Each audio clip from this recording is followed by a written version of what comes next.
Hey guys, it's the Pajama Tag. Stay tuned.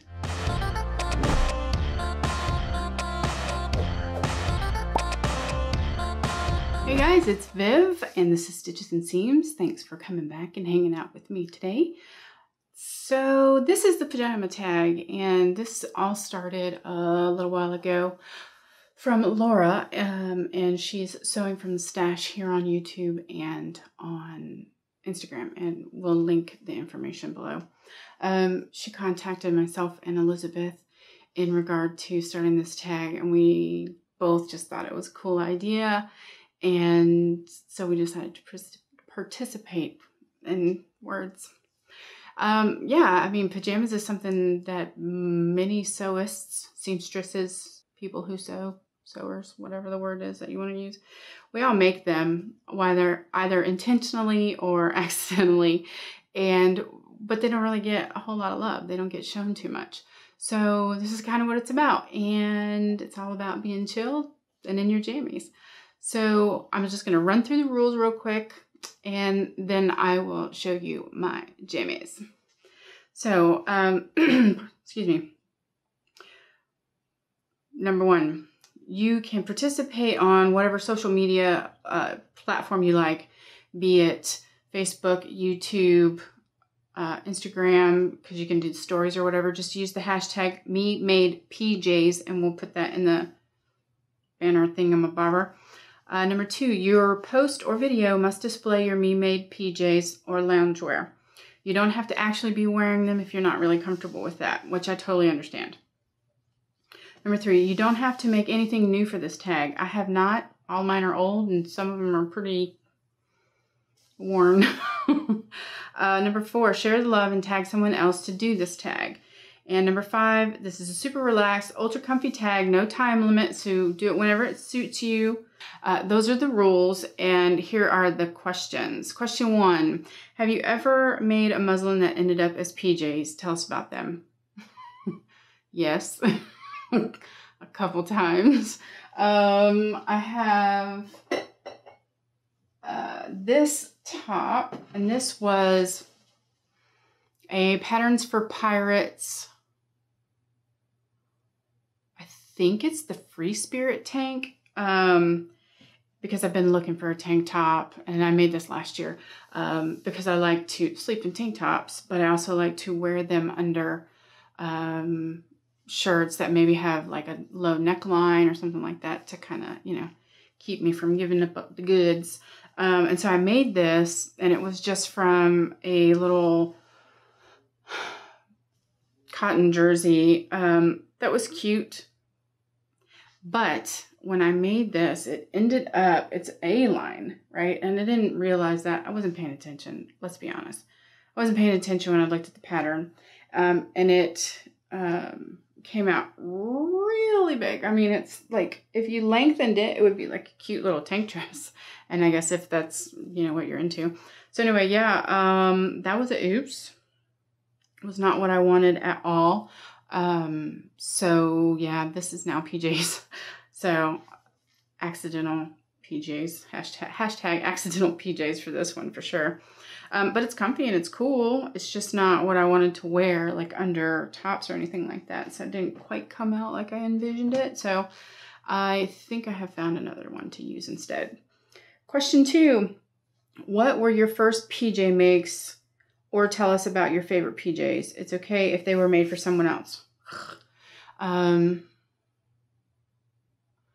I made PJs years and years ago when the girls were little. And my girls are 21, 19, and the little one is about to turn 17. I say little one, but she's almost an adult. And I made them when they were little. I made them little nightgowns, little pajama shorts, that kind of stuff. But I didn't really, I don't think I took pictures because I wasn't, when I was trying to find stuff, I couldn't find anything from that time frame. So then I would have to fast forward, and what I'll do is I have some photos, and I'll just have Jack put in like a montage of those photos for us, and they've varied. They've been for my kids, for my husband, for friends, for myself. Yeah, I love making PJs because I'm a PJ princess. It's like my favorite thing to wear. If I could wear PJs 24/7, my heart would probably burst with joy. So what I'm going to do is show you what I'm wearing and kind of walk you through that. So this is just a ready-to-wear tank top, vest, or singlet, depending where in the world you are. Oh wow, you can't even see them. I'm so short. Well, you can kind of see them. All right, so these actually used to be bed sheets. And then I made them into curtains. And I had some leftover fabric, so I made myself some PJs. And what I did was I had an old pair of ready-to-wear ones that I just copied, and they're full length. Which, let's be honest, full length on me is kind of probably like capri length on other people. So yeah, that is this particular pair. A little janky today, guys. Sorry about that. So that is those. And I put a piece of elastic in, but the little bow that you see on the front is completely and utterly tacked on. It has no function, but I thought it was cute. Okay, so here are a couple of other ones. These I self-drafted from, this is fabric from Girl Charlie. These I self-drafted, I think off of the pair that I'm wearing actually, because they're pretty big. Both of these obviously I made when I was heavier, so they're a little roomier now, but I mean, that's okay. As long as I don't get twisted in them when I am sleeping and like tied up, I'll be fine. I won't bother me too much.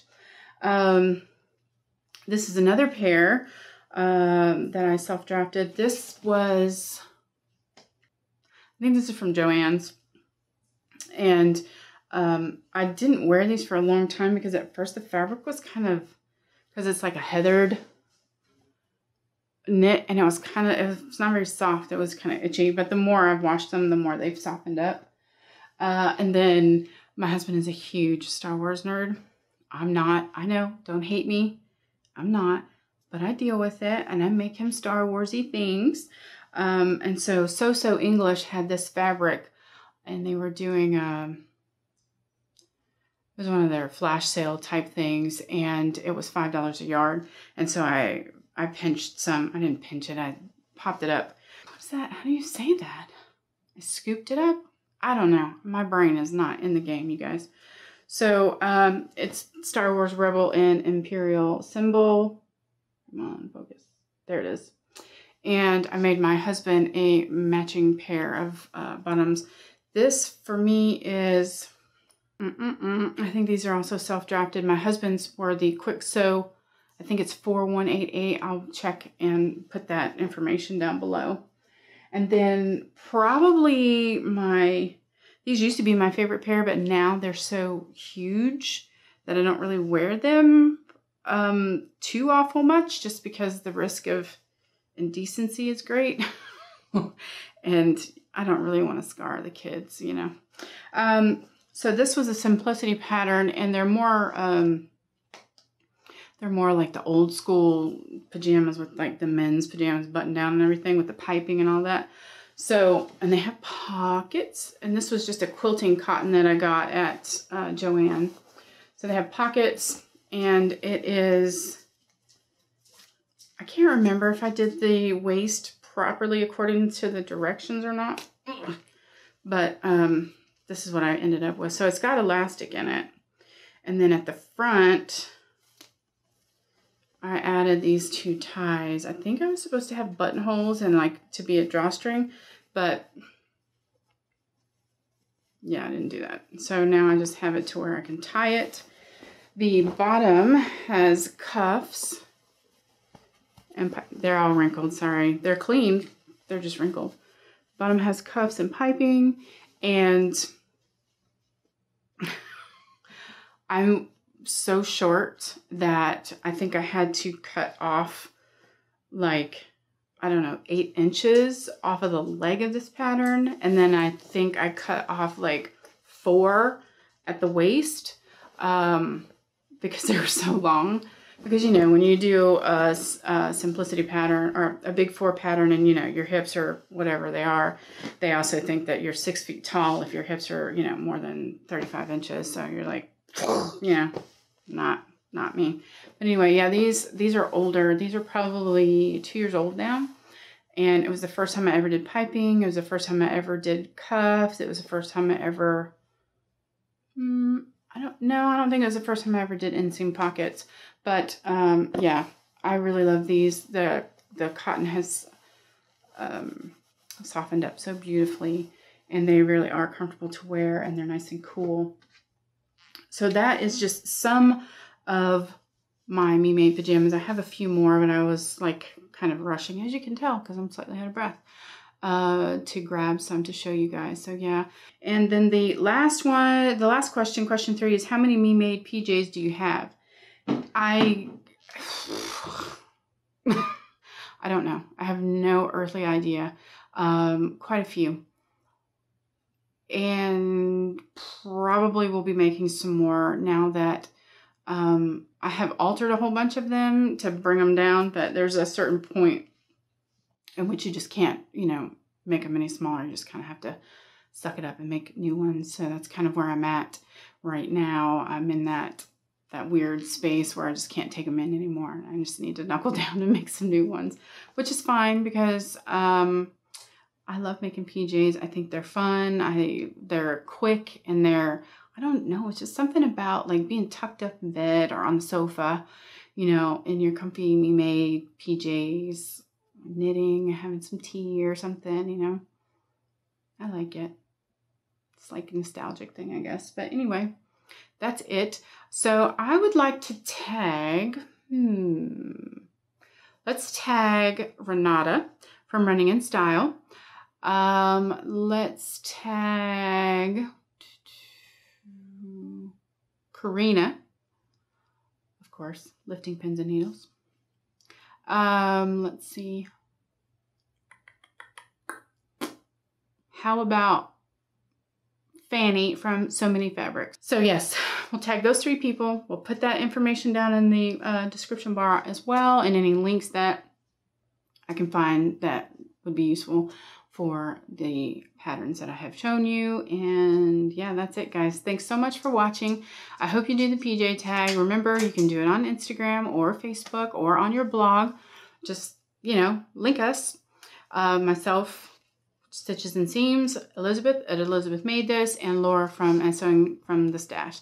So thanks so much, guys, and we'll talk to you soon. Take care. Bye.